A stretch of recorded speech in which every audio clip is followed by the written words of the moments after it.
Do you know that guy? Thanks for tuning in. Jed's here. I'm going to be doing a chain and sprocket conversion, not conversion, but a gearing change on my 2018 Triumph Bonneville T120. I'm going to just go through some of the products I'm going to be using, the gearing that I'm going through, some of that justification, and just kind of wing it, because I'm kind of just going to be learning with this bike still, trying to figure things out. I don't have a user's manual. I'm going to use the natural Street Smart manual to get these kind of tasks accomplished. So thanks for tuning in, and I implore you to follow me along. Thanks. All right, so I'm going to be using a Thruxton R 16 tooth front sprocket that will drop the tooth down one in the front. This is a 520 DID Clipmaster chain link, which I'm going to be adjusting chain length to kind of decrease the wheelbase as much as possible. This is a 39 tooth raw aluminum sprocket made by Rebel Gears. I got this unit from A&J Auto, I believe. I can't remember actually. I'll have to post the link in my description so you guys can get that. It was a $60 part. And then I'm also going to be converting over to the chrome side cover. I'm going to actually be changing all my side covers over to chrome, but today we'll actually change the sprocket cover over to chrome. Alright, so we first got to figure out what we're dealing with here. So I'm going to use an 8mm socket here and get open this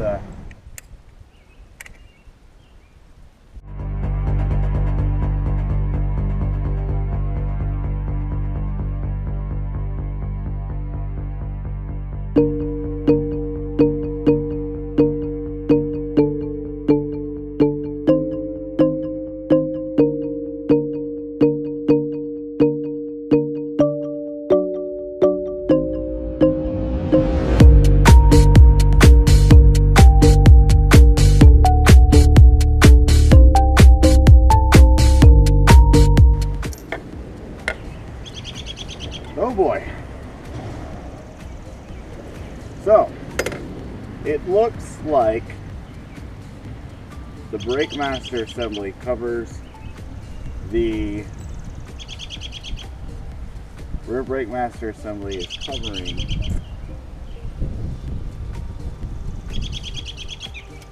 the sprocket. So, looks like I'm going to need to remove that in order to get to the front counter sprocket. Some interesting stuff going on in here. So I grabbed an assortment of tools, my 14s, some Allens. I'm going to start disassembling here to see if I can't get this thing out. Might need here. We're going to have to break the master off and kind of lift it up to get access to the front sprocket. So take this clip off. Make sure you don't lose your parts. That frees up the rear brake lever. Looks like we got a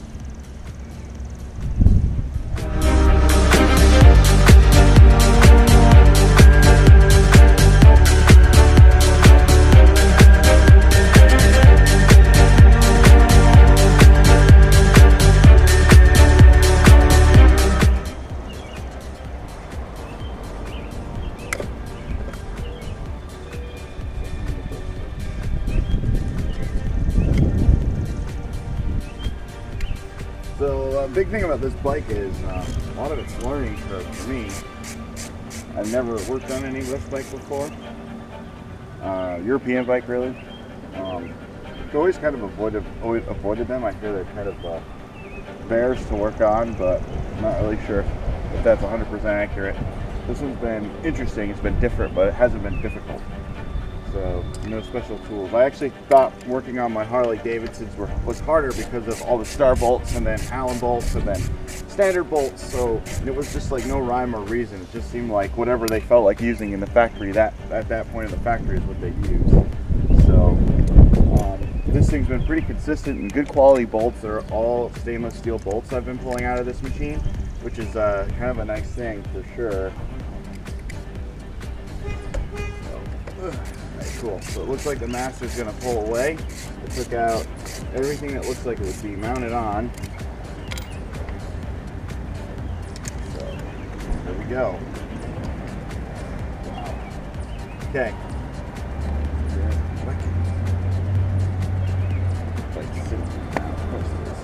There's the ground wall, so might need to grab some wood and rejack this thing up.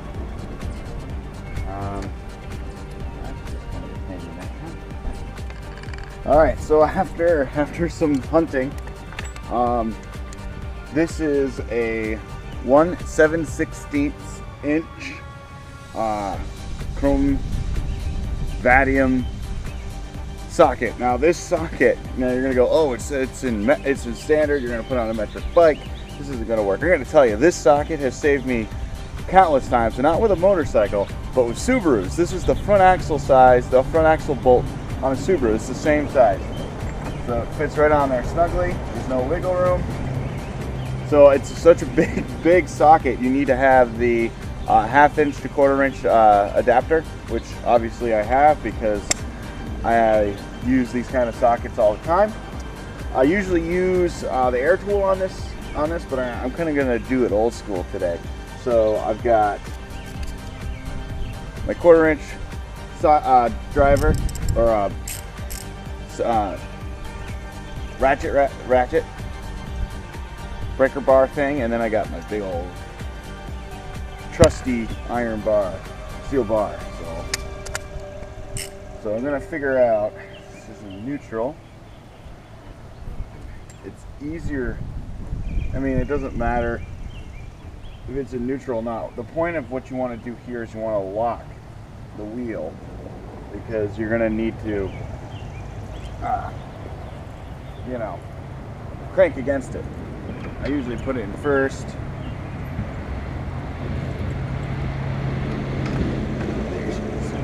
Now, you're gonna, this much torque, you can put it in first, but you're not gonna be able to snap it. You know, it's gonna turn the motor over. This looks like it's a simple bend washer. I don't know what it's called exactly, but a lot of bikes use these. And the beautiful thing about these is, despite most people will say, oh, purists and stuff, I gotta tell you, I've done sprockets on the side of the road, and I've reused these multiple times with bikes.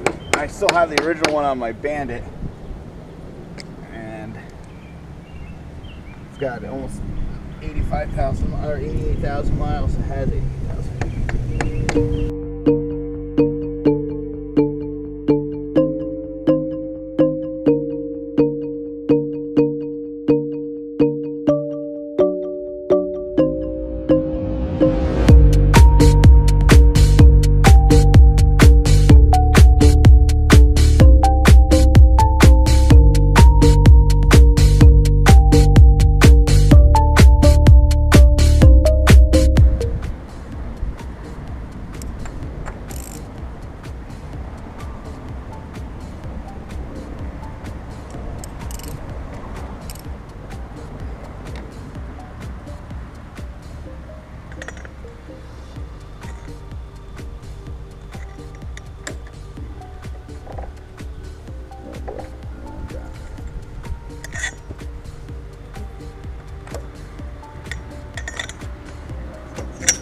Goes.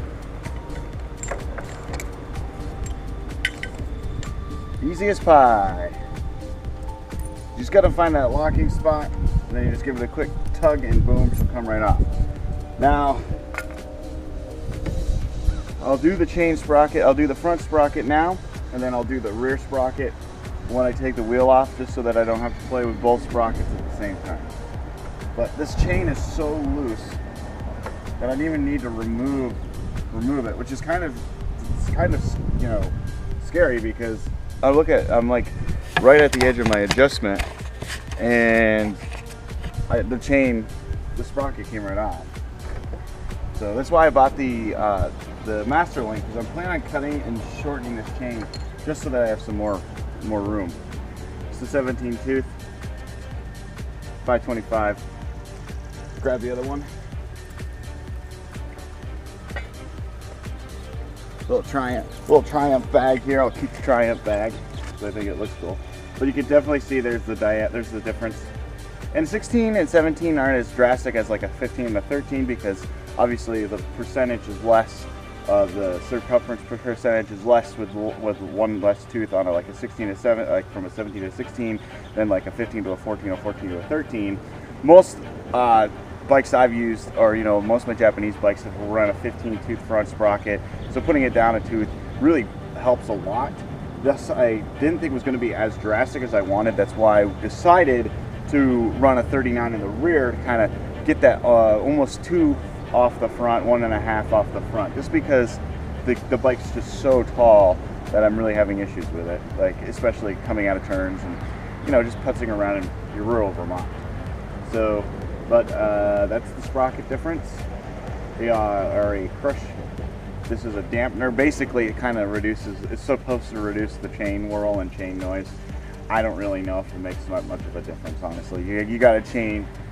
You have a chain-driven bike, it's going to sound like a chain-driven bike. So, and then you also notice with these nuts, some of you guys are like, yeah, I know, but I'm going to tell you, I didn't know one time in my life, but they have this tapering in the inside that goes up against. So if you work up into the spline of the output shaft, so make sure that you put it on right ways, don't put it on backwards.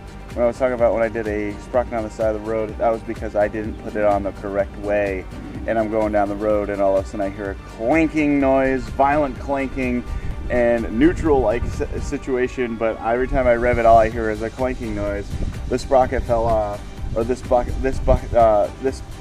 came off, the sprocket came off, and I was just spinning. This was on an FZ1. Luckily, this did not get lost. Somehow, miraculously, got stuck inside the chain, the sprocket front sprocket cover, and I was able to reutilize it. Learn my lesson there. So let my downfall be your lesson of the day.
So now we're gonna just work on getting this rear wheel off. Unfortunately, we've got to take the wheel off in order to get the sprocket off. It looks like we've got 14mm bolts holding onto that hub assembly there. This usually means you're taking the brakes off, your caliper, all that jazz. So I've never taken the rear wheel off this bike yet, so, and it's going to happen more often than I'd like, but that's just how it is with any bike I own. I'm going to put the bike into neutral. I'm going to take the rear brakes off. I'm going to take the whole bike apart. Oh, doesn't look like I'm going to need to take the mufflers off, which is good because I absolutely hate doing exhaust work. So let's do that.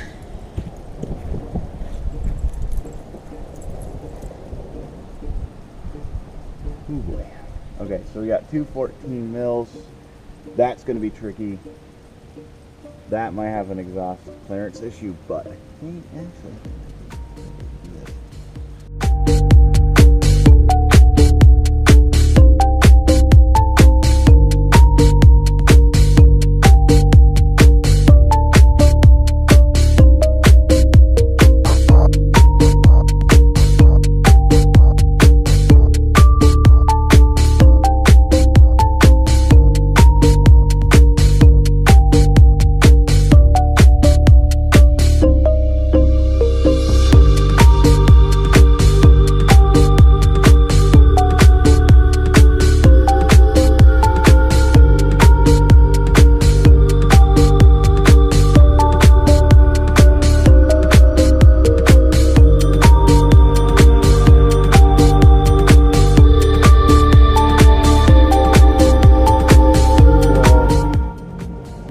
spacers.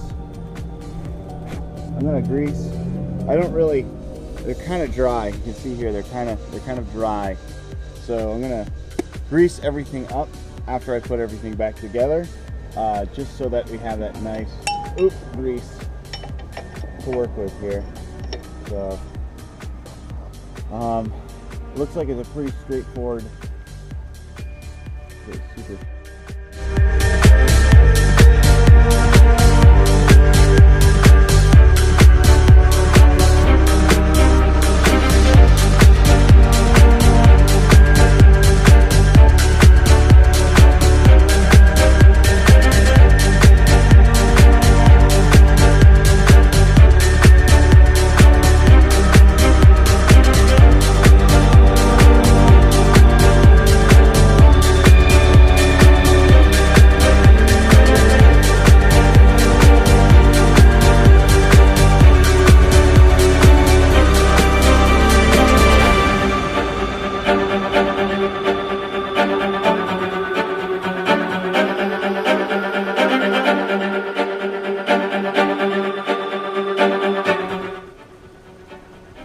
Oh yeah, that's significantly larger.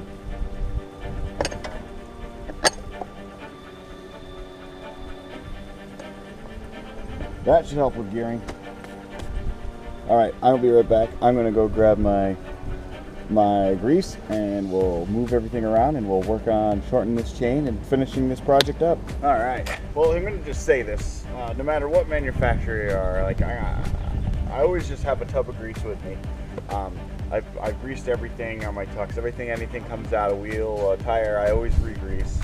I'm pretty sure when these guys assemble these bikes, all they do is they kind of wipe their ear and line them with earwax, because there's like this yellowy, very little amount of wax or grease that's in the bearings and everything. And it's always a good idea to check your bearings, make sure there's no notching, and always to just kind of pack around your spacers and stuff. Not necessarily pack the bearings every time, but you just want to make sure that there's a good amount of lubrication, kind of keep the water out. You want to use a good axle bearing. This is just a European and Japanese vehicle multi-purpose grease for wheel bearings, steering linkage, chassis, suspension, just universal joints. This is what I use for all my axles. I've had no issues. I pack my bearings. I do my swing arm bearings. This stuff works great, and it's, you know, a Valvoline product. You can get that from any auto parts store. So basically, I'm going to go through and I'm just going to grease up all my fittings, my bearings, my axles, and put everything back together. And then I'm going to start getting this chain all put up and cut up and shorten.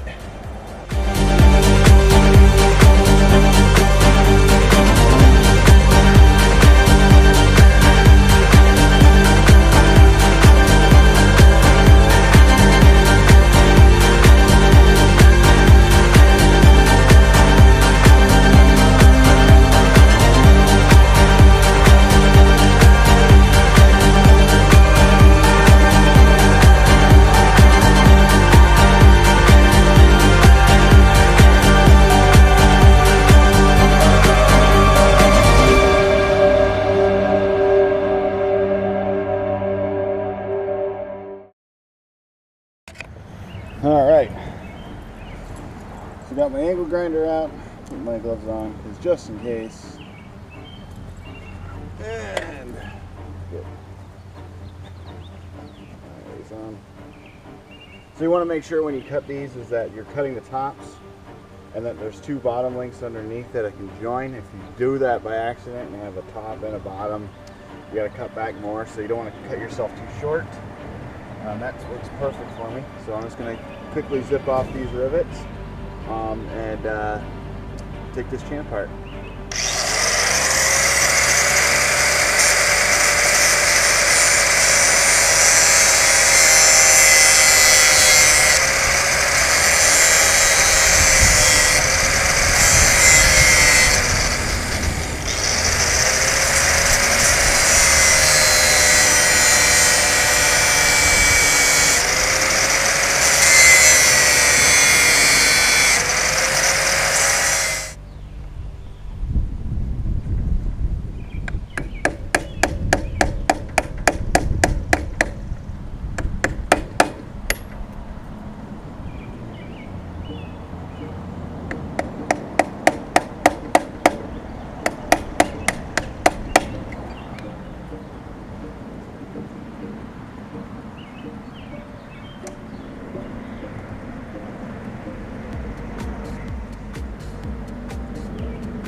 All right, so we got the chain down. We're letting it cool down a little bit.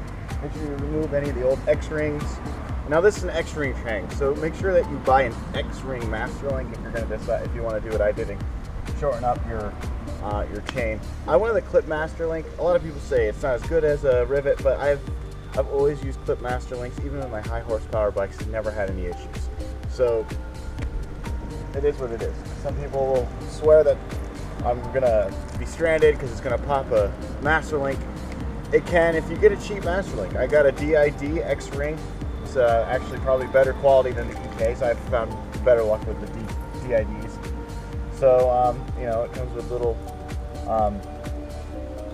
grease, your X-rings, and your chain, your master link. So I'm gonna assemble this real fast and see if I can't get this in there.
So,